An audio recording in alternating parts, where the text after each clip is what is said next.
এখন আমি বনগ্রাম ইছালে সাওয়ার ময়দান ও ঈদগাহর গেটের সামনে দাঁড়িয়ে আছি।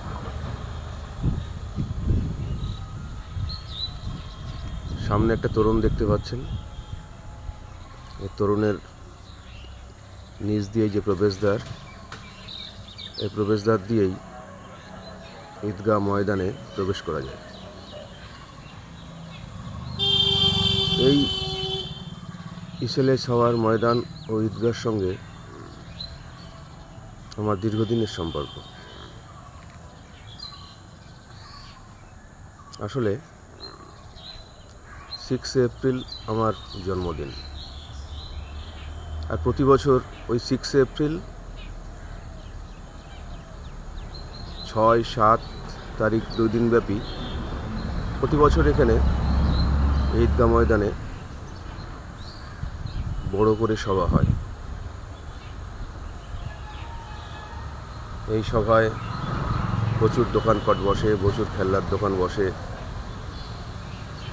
হালুয়া, মোরব্বা, রং বেরঙের কত মিষ্টির দোকান বসে, কত বই বিক্রি হয়, কত ধর্মগ্রন্থ বিক্রি হয়, আরও কত কিছু। কত কত মানুষ আসে বিভিন্ন এলাকা থেকে, কত পরিচিত মানুষ, কত আগন্তুক, অপরিচিত মানুষ, কত মানুষের সাথে পরিচয় হয়।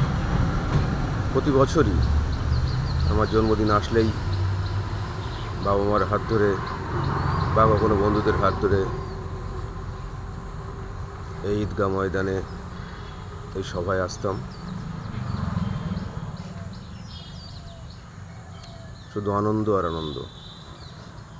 ঘুরে বেড়াতাম, মিষ্টি খেতাম, বন্ধুরাও আমাকে মিষ্টি খেতে দিত। আমার দুটো মামা ছিল, ঘুরু মামা আর দবিয়ার মামা। দবিয়ার মামা অবশ্য গলার কঠিন অসুখে উনি বছর 2 হলো মারা যান। তো প্রতি বছরই এই জন্মদিনের দিন দবির মামা ও গুরু মামা আমার জন্য পাঞ্জাবি জামা কাপড় এনে দিত, বিভিন্ন রকমের মিষ্টি এনে দিত, হালুয়া, মোরব্বা। আমার বিভিন্ন বন্ধুরাও আমার জন্য রং বেরঙের মেলা থেকে, এই সভা থেকে অনেক মিষ্টি কিনে আনতো।